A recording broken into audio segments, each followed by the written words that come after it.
Going to die, Brian thought. Going to die. Gonna die. Gonna die. His whole brain screamed it in the sudden silence. Gonna die. He wiped his mouth with the back of his arm and held the nose down. The plane went into a glide, a very fast glide. That altitude, and suddenly there weren't any lakes. All he'd seen since they started flying over the forest was lakes, and now they were gone. Gone.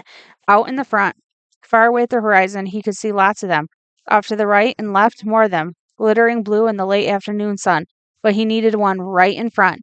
He desperately needed a lake right in front of the plane, and all he saw through the windshield were trees, green death trees. If he had to turn, he didn't think he could keep the plane flying.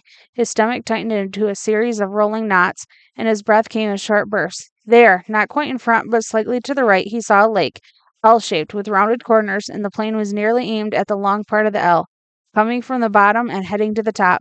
Just a tiny bit to the right, he pushed the right rudder pedal gently, and the nose moved over. But the turn cost him speed, and now the lake was above the nose. He pulled back on the wheel slightly, and the nose came up. This caused the plane to slow dramatically and almost seemed to stop and wallow in the air. The controls became very loose feeling and frightened Brian, making him push the wheel back in. This increased the speed a bit, but filled the windshield once more with nothing but trees and put the lake well above the nose and out of reach. For a space of 3 or 4 seconds, things seemed to hang almost to stop. The plane was flying, but so slowly, it would never reach the lake. Brian looked out the side and saw a small pond, and at the edge of the pond, some large animal. He thought a moose, standing out in the water, also still looking.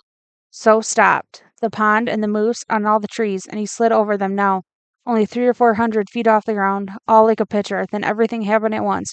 Trees suddenly took on detail, filled his whole field of vision with green, and he knew he would hit and die. He would die, but his luck held, and just as he was to hit, he came into an open lane, a channel of fallen trees, a wide place leading to the lake.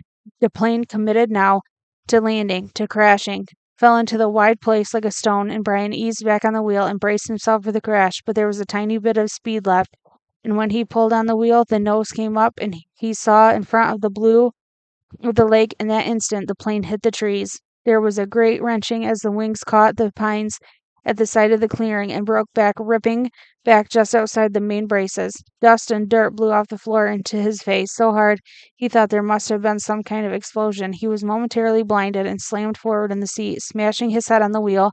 Then a wild crashing sound, ripping of metal, and the plane rolled to the right and blew through the trees, out over the water and down to slam into the lake. Skip once on water as hard as concrete, water that tore the windshield out and shattered the side windows, water that drove him back into the seat.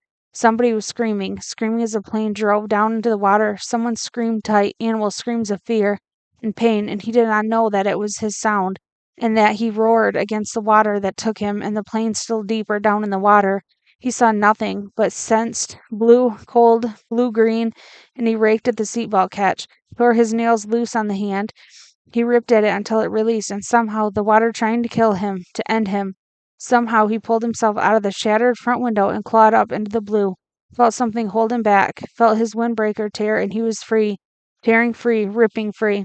But so far to the surface, and his lungs could not do this thing, could not hold, and were through, and he sucked water, took a great pull of water that would finally take him, and his head broke into light, and he vomited and swam, pulling without knowing what he was doing, without knowing anything, pulling his hands caught at weeds and muck, pulling and screaming until his hands caught at last in grass and brush, and he felt his chest on land, felt his face in the coarse blades of grass, and he stopped. Everything stopped. A color came that he had never seen before, a color that exploded in his mind with the pain, and he was gone from it all, spiraling out into the world, spiraling out into nothing.